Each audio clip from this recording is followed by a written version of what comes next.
bem à vontade. Lucas, no seu capítulo 18, versículos de 7 a 8 somente. Não fará Deus justiça aos seus escolhidos, que a ele clamam dia e noite, embora pareça demorado em defendê-los? Digo-vos que depressa lhes fará justiça. Contudo, quando vier o Filho do Homem, achará porventura fé na terra? Te bendizemos e glorificamos o teu nome, Pai amado, como disse a tua pastora na introdução, na ministração.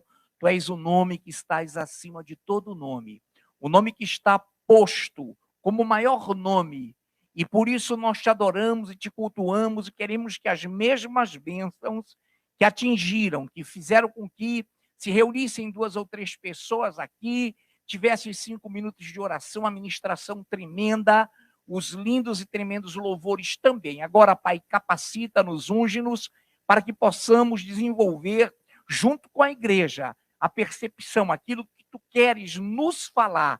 Fala poderosamente, como tens feito, para que a tua igreja continue sendo exortada, consolada e edificada, em nome de Jesus. Amém. Muito bem, amados do Senhor, amada igreja, eu repito a leitura que diz: não fará Deus justiça aos seus escolhidos, que a ele clamam dia e noite, embora pareça demorado em defendê-los?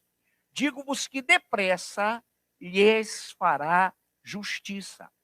Contudo, quando vier o Filho do Homem, achará porventura fé na terra?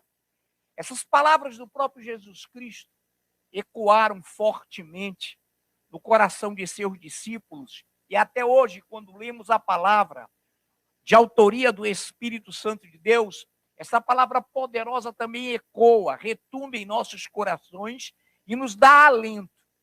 E um pouco antes do Cristo vivo dizer essas palavras, não fará Deus justiça aos seus escolhidos que a ele clamam dia e noite? E ele então vai, embora pareça demorado em defendê-los, parecer não significa, é isso que Cristo queria acentuar, que essa aparência fosse real, fosse verídica, ele não demora. Aí ele diz: digo-vos que depressa lhes fará justiça. Contudo, quando vier o Filho do Homem, achará porventura fé na terra? Essa palavra depressa significa sem atraso. Essa palavra depressa significa sem atraso, sem demora.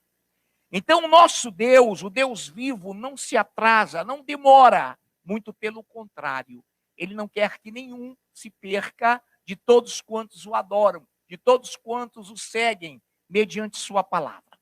Essas palavras de Cristo foram antecedidas por uma parábola que configurou na fala de Cristo um juiz iníquo, um juiz não temente a Deus, um juiz que não respeitava homem algum. Então Jesus busca na parábola uma figura para que nós tivéssemos comparação de entendimento. Um juiz iníquo, não temente a Deus e que não respeitava homem nenhum. E esse juiz iníquo, não temente a Deus, desrespeitoso para com os homens, vai do versículo 1 ao 4, desse Lucas 18 que eu li do 7 a 8. E no 5, o próprio juiz, na parábola, iníquo, sem temor a Deus e desrespeitoso aos homens, exclama: todavia, como esta viúva me importuna, julgarei a sua causa, para não suceder que, por fim, venha a molestar-me. Então, Jesus configura, acentua, pauta esse juiz iníquo, não temente a Deus, que não respeitava homem algum, dizendo: para lá, essa viúva me importuna, julga minha causa, julga minha causa, julga minha causa. E eu vou logo julgar, eu vou logo atendê-la para que, por fim, ela não venha a molestar-me. O que Cristo quis evidenciar? O que Cristo quis trazer à tona foi isso. Imagine um juiz reto, justo, eterno, criador. Tem pressa em fazer justiça àqueles que clamam por justiça. Então o Senhor quer nos dizer algo: se um juiz iníquo, desrespeitoso para com os homens e para com Deus, se curvou perante uma viúva que não parava de clamar, quanto mais o Deus vivo, o Todo-Poderoso, reto e de uma equidade inequívoca, Deus fará justiça e julgará a causa de seu povo. Então ele fala isso: não fará Deus justiça aos seus escolhidos, que a ele clamam dia e noite. Embora pareça demorado em defendê-los, digo-vos, depressa lhes fará justiça. Contudo, quando vier o Filho do Homem, achará porventura fé na terra? E essa falta de fé, e esse desencanto com a palavra, e esse desvio na fé, e esse esfriamento que gera não adoração, que traz à tona igrejas teatro, igrejas espetáculos, igrejas entretenimento, fazem com que vivamos um momento singular, sem igual, de apostasia global. É no mundo inteiro, igreja. Apostasia. Então o Senhor quer nos dizer algo profundo nesta noite. Ele tem pressa. Ele não demora, ele não se atrasou. Ele sabe exatamente o momento certo de acudir o seu povo. E algo interessante na parábola, para que você faça uma comparação. Nós podíamos passar a noite pregando sobre a parábola, mas não faremos isso. A Bíblia mostra claramente que o juiz sentiu-se, o juiz iníquo, deixa eu frisar sempre isso, na parábola, iníquo, desrespeitoso e não temente a Deus, sentiu-se incomodado com a constante petição da viúva. Julga minha causa, julga minha causa. Deixa eu te dizer algo. Deus, e Jesus quis acentuar isso, não se sente incomodado com as nossas orações. Deus ama, tem prazer no clamor de seu povo. E Jesus quis dizer não.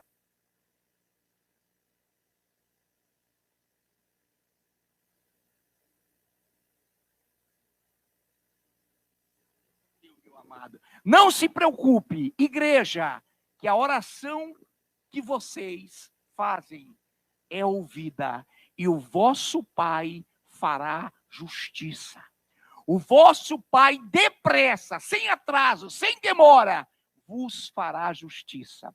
Então, ao contrário do juiz iníquo, desrespeitoso, não temente a Deus, Deus, reto juiz, Deus todo-poderoso, Deus justo, ele se sente bem, e ele recepciona, e ele recebe as orações do seu povo como aroma suave, como algo que faz bem ao coração dele, porque ele nos ama e ele quer que o seu povo continue clamando.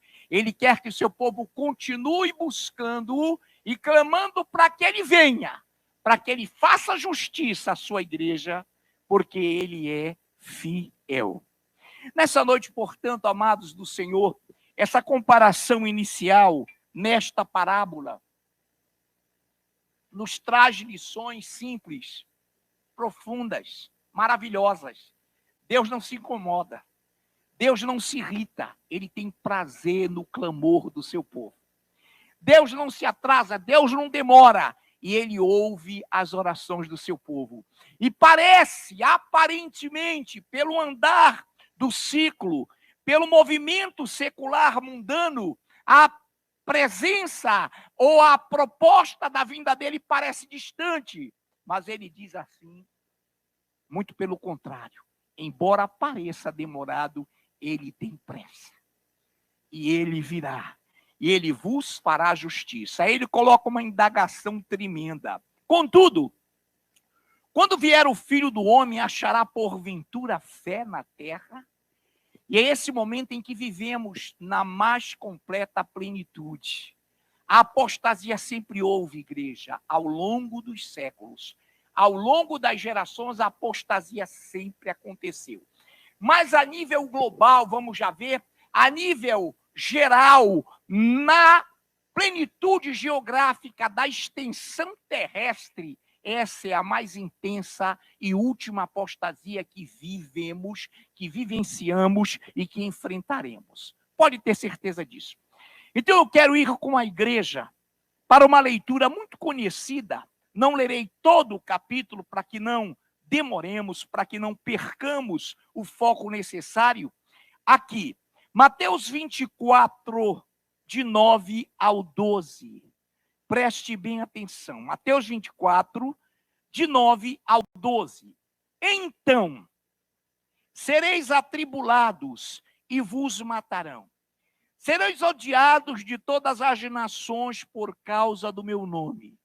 Nesse tempo, muitos hão de se escandalizar, trair e odiar uns aos outros.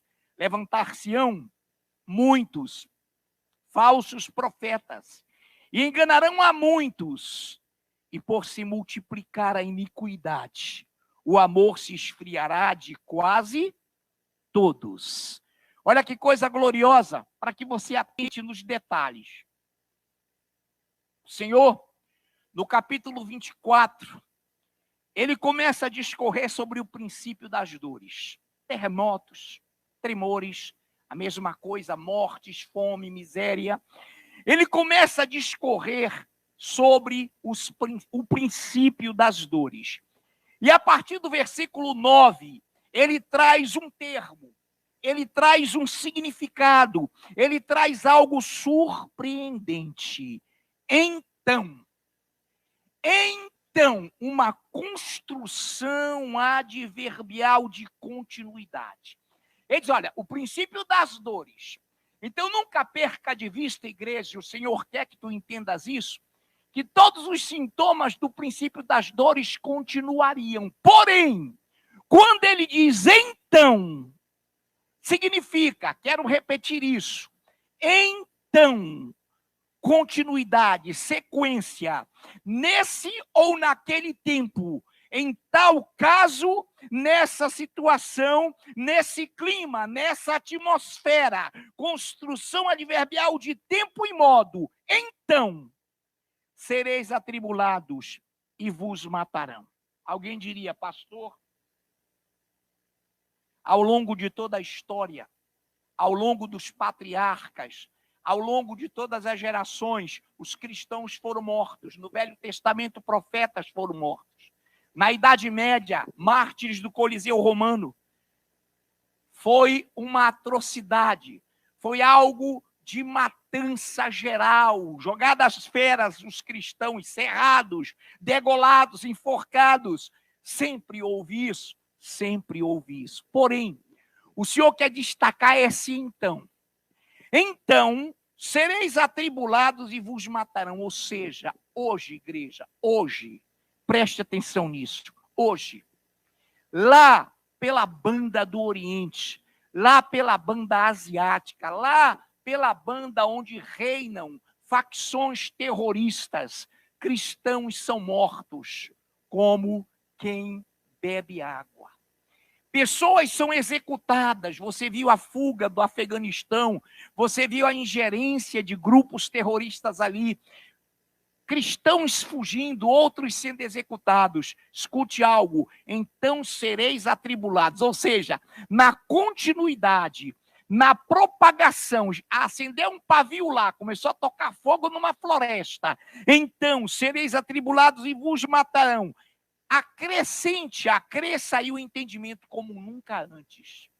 Será algo muito intenso para que entendamos que ele estava falando no final, nos tempos em que ele mostraria a sua glória a sua igreja. Então sereis atribulados e vos matarão. Sereis odiados de todas as nações por causa do meu nome. Hoje existe uma ideologia, hoje existe, igreja, uma facção ideológica de pensamento que visa destruir a cultura judaico-cristã, que visa destruir todas as estruturas de Deus, pátria, família, que visa trazer à tona aborto, que visa trazer à tona tudo aquilo que confronta, tudo aquilo que nega a palavra. Então, como nunca, jamais, por causa do nome dele, seríamos odiados de todas as nações por causa do seu nome. Nesse tempo, nessa época do então, da sequência que vai atingir, e nós já sabemos disso, a restauração do Estado de Israel em 1948, quando nasce a questão da figueira, dessa geração, ficaria totalmente, as portas ficariam abertas, escancaradas, termina o princípio das dores, mas os sintomas continuarão, então, porém, todavia, começam a acontecer coisas tremendas. Muitos nesse tempo hão de se escandalizar, trair e odiar uns aos outros. Levantar-se-ão muitos falsos profetas e enganarão a muitos. Hoje, como nunca, você liga a televisão, você vai para o YouTube, você entra em redes sociais, irmão, é falso profeta, que não dá mais na canela, que vai além do que podemos imaginar. Irmão, cada palavra, cada coisa absurda, cada apelação, cada coisa que leva o cristão que adora a Deus a se envergonhar de ver aquilo. Não existe estômago espiritual que possa suportar aquelas comidas fermentadas, aquele fermento ridículo, horrível dos falsos profetas. Mas muitos estão se deixando engravidar por essas falsas doutrinas, por esses falsos ensinamentos. Mas ele fala, e por se multiplicar, entenda a apostasia, e por se multiplicar a iniquidade, o amor se esfriará de quase todos. Algo aí nos chama uma atenção, como sempre nos chamou, esse quase. Então é o final, são momentos finais, são momentos em que a terra, como uma parturiente, como uma mulher que vai dar à luz, sente as contorções das dores de parto, para que nasça ao mundo o rei, o Senhor, o Filho do homem. Nessa condição, ele fala que haveria uma progressão geométrica, uma progressão multiplicadora da iniquidade a tal ponto que o amor se esfriaria de quase todos. E quando eu vejo esse quase, eu sei que nesses lugares onde a igreja está sendo perseguida, assassinada, chacinada, onde ela cultua em esconderijo, existe alguns ali, irmãos, que vão até o fim sem negar sua fé. Hoje, na América Latina, nós vemos o Brasil, que ainda cultua, que ainda busca o Senhor, como aqui estamos fazendo.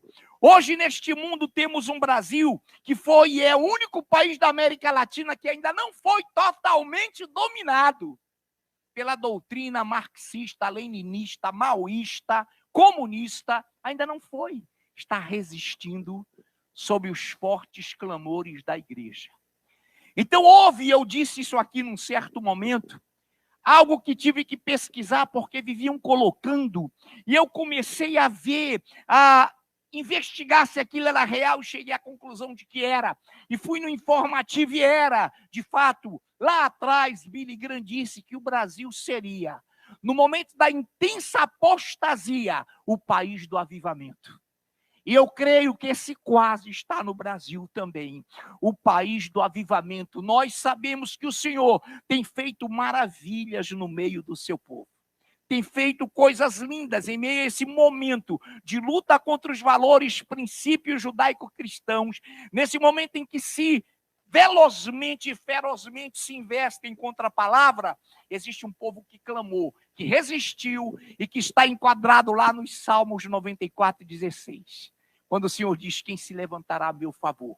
Quem lutará a meu favor contra os que praticam a iniquidade? Quem estará ao meu lado para confrontar aqueles que violentam a minha palavra? Existe uma igreja hoje que está em pé de guerra, espiritual, claro, e que está promovendo um avivamento. Então, deixa eu te dar uma notícia nesta noite.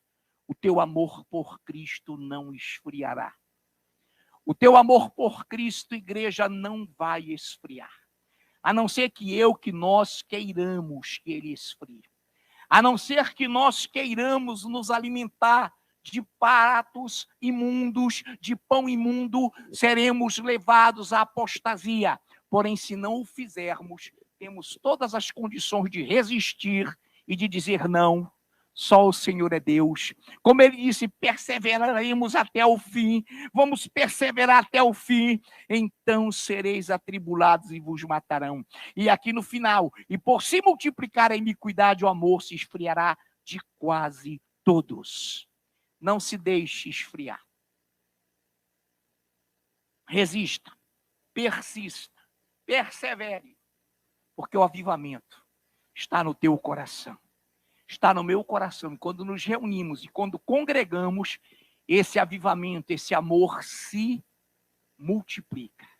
E Paulo escreve a algumas igrejas, em uma delas ele fala, e o amor entre vós vai aumentando.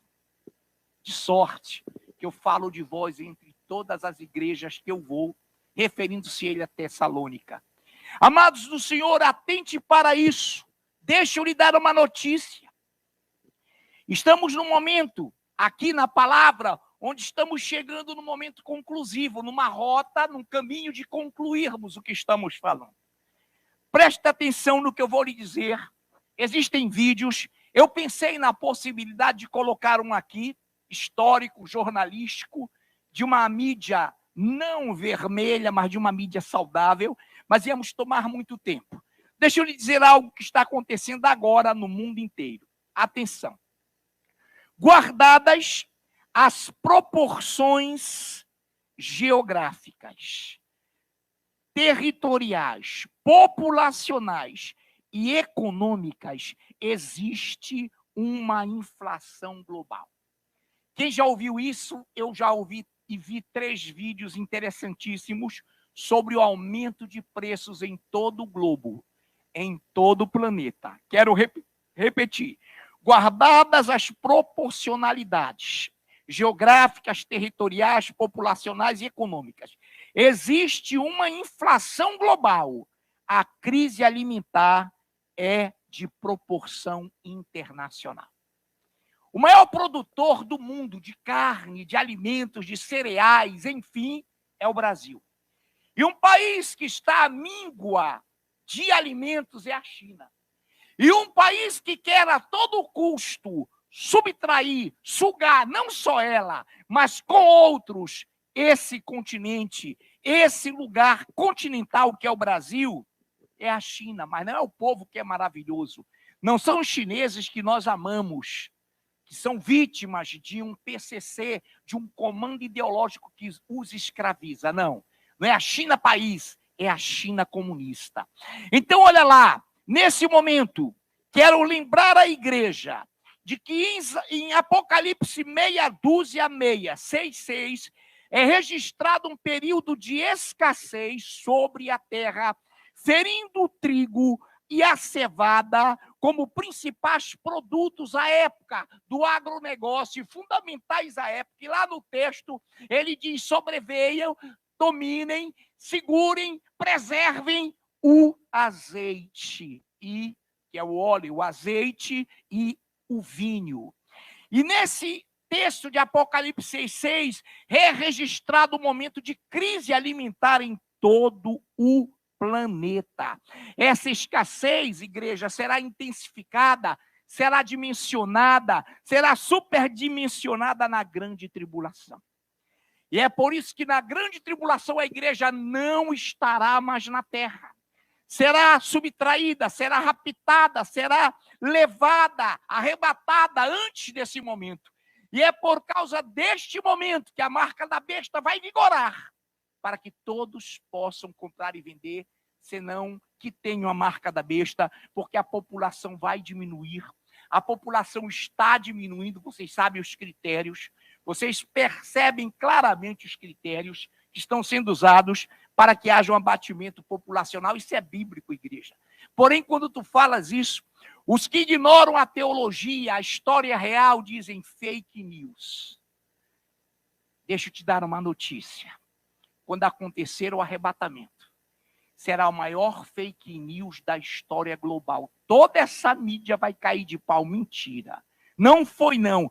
Pastor, até aqueles ímpios que virem seus parentes sumindo, a maioria, alguns vão se dobrar, vão entregar sua vida, mas a maioria vai proclamar fake news. Fake news, irmãos, na própria juridicidade, na própria visão jurídica, é muito abstrato. É muito abstrato. É difícil você ver uma notícia pelo ângulo real, científico, sã ciência. É difícil, há muitos interesses envolvidos. Então, deixa eu lhe dizer, em Apocalipse meia dúzia é registrado o período de escassez.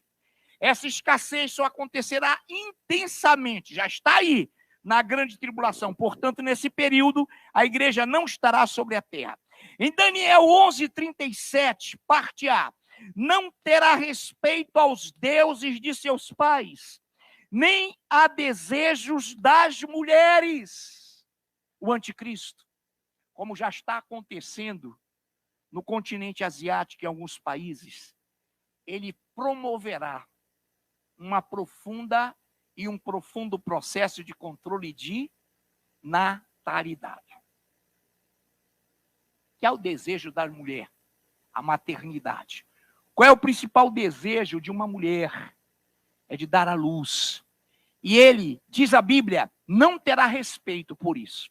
Agora entenda que quando você, irmão, posta alguma coisa que se refere a um abatimento populacional, você é logo taxado. Não você, eu digo força de expressão. Fake news. Fake news. Eu fico olhando e digo, meu Deus do céu, que autoridade essas pessoas têm para chamar de fake news o que está profetizado.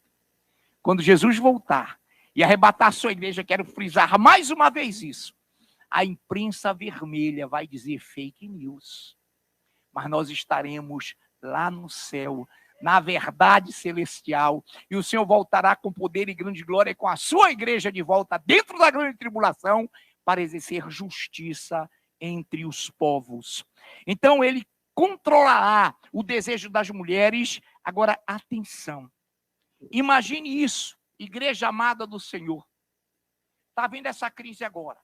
Está havendo um abatimento populacional, tem morrido muita gente, igreja. Há registros aí absurdos. E está havendo coisas impressionantes. Até hoje não se descobriu uma vacina contra o câncer. São mais de 120 anos de pesquisas. Até hoje não se descobriu uma vacina eficaz contra a AIDS. Existem soros, existem algumas coisas que fazem com que haja uma neutralidade, mas é difícil isso, irmãos. Então, deixa eu lhe dizer algo nesta noite, porque se a gente falar muito, vão colocar fake news. Deixa eu lhe dizer algo nesta noite. A palavra de Deus é a verdade suprema. Deixa eu lhe dizer nesta noite, imagine, no meio de uma população combalida, abalada pela fome, pela miséria, pela inflação global, que vai exigir uma marca, vai haver, repito, serei redundante, um abatimento populacional estará havendo e está havendo. Quando a igreja for arrebatada, vai aumentar ou diminuir essa população? Diminuir drasticamente. Então, segundo o Robert Malthus, 1789, ele falou numa teoria malthusiana, ele falou que pela escassez alimentar, o índice populacional seria atingido e a fome e a miséria atingiria as nações. Daí você vê hormônios, você vê ingerência, interferência em alimentos para que haja abundante frango, abundantes cereais, mas isso vai ser claramente debelado. A crise vai aumentar a tal ponto que quando a igreja for arrebatada, então o anticristo vai dizer, agora sim, eu estou com um número populacional que vai dar para compatibilizar oferta alimentar, índice populacional, oferta alimentar, densidade demográfica, oferta alimentar, densidade populacional, e ele vai instituir a marca, e o dinheiro, por fim, sairá de circulação. E essa marca, que registrou as nações dentro do capitalismo, acabará e virá uma sociedade comum, comunista, onde todos serão iguais através da marca. Eu não quero ser igual nesse momento. Eu quero estar na glória. E eu creio que a igreja também. Amados, nós vemos as coisas caminhando a passos largos. A passos largos. É impressionante o que estamos assistindo. E a mídia e a informação é de tal sorte dilapidada que muitos são enganados. E você vê pessoas, irmãos, com curso superior, com cursos, não tendo a menor noção do que é vida, do que é realidade, do que é verdade, do que é científico e do que não é. Mas nessa noite, esse é um clima bíblico também. E enganarão, se possível, os próprios eleitos. Segure-se, creia na palavra, não abra mão da sua fé. Nessa noite eu quero, ainda, em rota de conclusão, Mateus 24:14. Vamos acelerar. E será pregado este evangelho do reino por todo o mundo para testemunhar todas as nações, então virá o fim. E esse fim nós sabemos que não é o fim do mundo, é o fim do tempo da graça. Já repetimos isso aqui. Este fim não é o fim do mundo, é o fim do tempo da graça. Então, em Romanos, capítulo 11, 26 a 27, 25 a 26, diz assim: porque não quero, irmãos, que ignoreis este mistério, para que não sejais presumidos em vós mesmos, que veio endurecimento, em parte, a Israel, até que haja entrada a plenitude dos gentios, e assim todo Israel será salvo. O que é que o Senhor está dizendo? Não somente a plenitude dos gentios sobre Israel como governo mundial, mas também a plenitude dos gentios para a ocasião do arrebatamento da igreja vai acontecer. Quando isso acontecer, terá início a grande tribulação. E dentro da grande tribulação, a Bíblia diz, todo Israel será salvo. Aquele remanescente, todo Israel quem? Na própria carta de Paulo aos Romanos, ele explicita o remanescente, porque nem todo judeu é judeu. O remanescente será salvo dentro da grande tribulação. Então, o que termina com o tempo da graça? O arrebatamento. O que começa com o fim do tempo da graça? A grande tribulação. É o fim. Acabou, a igreja subiu. O Espírito Santo ausentar-se-á, ausentou-se da terra. E acabou a graça. E acabou o evangelho sendo pregado. Agora as pessoas terão que dar a sua própria vida dentro da grande tribulação. Nessa noite, queridos, eu quero rapidamente concluir. Eu concluo, oro, e nessa conclusão e oração, o ministério pode subir na hora da oração. 15 de Coríntios, 1 aos Coríntios 15, 51 ao 52.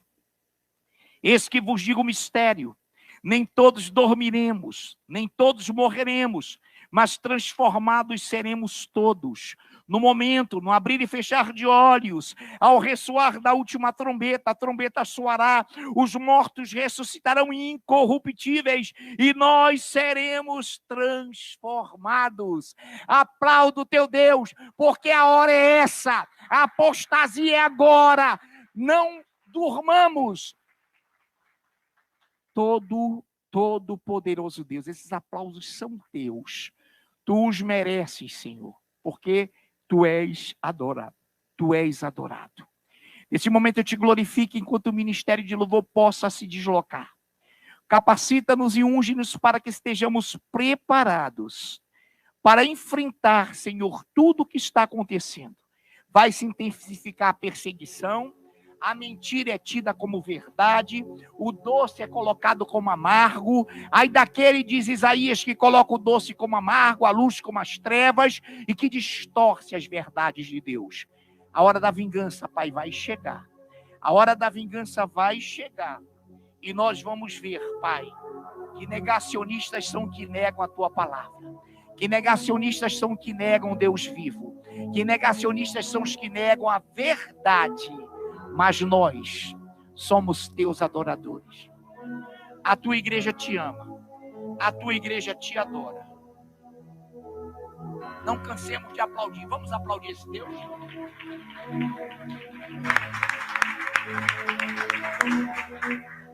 Glória a Deus, fiquemos de pé. Irmãos, por isso que nós não podemos nos apegar às coisas daqui. Somos peregrinos, passageiros, vivemos sim. Temos que viver intensamente nesse mundo, mas temos que andar como se Jesus viesse nesse momento, a qualquer momento. Por isso nós temos que nos santificar, nós temos que nos consagrar, porque enquanto muitos estão apostatando, muitos estão adorando, muitos estão se entregando a Deus, e que nós possamos fazer parte dessa geração que adora, dessa geração que se entrega, dessa geração que não abre mão da palavra de Deus. Que nós vivamos uma geração onde o que nos chama a atenção, o que nos chama para vir para a casa de Deus é a sua palavra. Sempre foi, desde os primórdios, desde a igreja primitiva, o que chamava aquele povo era a palavra, o que ia ser pregado, irmãos. Que nós possamos fazer parte dessa geração que adora a Deus em espírito e verdade. Que você possa dizer: eu não vou me apegar com as coisas daqui. O céu é o meu lugar. Eu quero ir para a glória. Eu quero negar o meu eu todos os dias da minha vida, para que eu possa viver Cristo, para que as pessoas possam ver Cristo na minha vida. Que nós possamos fazer parte dessa geração. Aleluia. Eu não vou me apegar com as coisas daqui, pois eu sei há um lugar que me espera. Estrangeiro eu sou, o meu lar é o céu. Meu Jesus vem buscar a sua noiva. Não diga isso. Ele virá no piscar de olhar. Quem estiver pronto com ele irá. Na sua glória com ele morar. Ele vem, não mais tristeza, não mais temor. Junto com os anjos cantar eu vou. Digno é o Cordeiro que se entregou. Ele vem.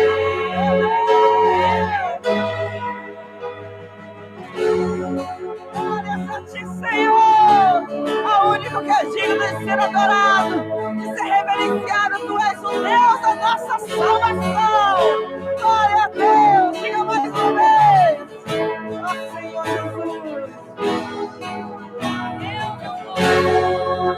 Me apegar com as coisas daqui, pois eu sei há um lugar que me espera. Estrangeiro eu sou, o meu lar é o céu. Meu Jesus vem buscar a sua noiva. Ele virá no piscar de olhar. Quem estiver pronto com ele irá. Na sua glória com ele morar. Ele vem, não mais tristeza, não mais temor. Junto com os anjos cantar eu vou. Digno é o Cordeiro que se entregou. Ele vem.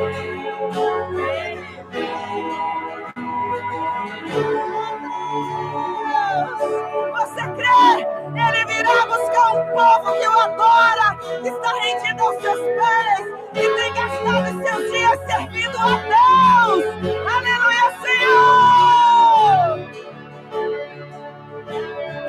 Tu és, Senhor, o nosso Deus, digno tu és de receber todo louvor. Vamos clamar, então vem, então vem. Tu és, Senhor, o nosso Deus, digno tu és de receber louvor. Vamos clamar, então vem. Aleluia! Diga isso! Tu és, Senhor, o nosso Deus, digno tu és de receber louvor. Vamos clamar, então vem, então vem. Tu és, Senhor, o nosso Deus, digno tu és de receber louvor. Vamos clamar, então vem, então vem. Tu és, Senhor, o nosso Deus, digno tu és de receber todo louvor. Vamos clamar, então vem, então vem. A igreja diz: Tu és, Senhor, o nosso Deus, digno tu és de receber todo louvor.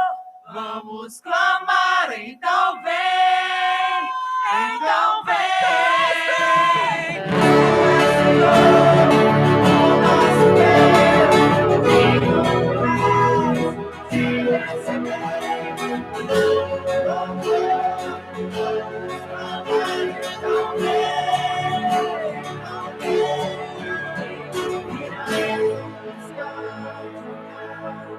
Quem estiver pronto com ele irá, na sua glória com ele morar. Ele vem, não mais tristeza, não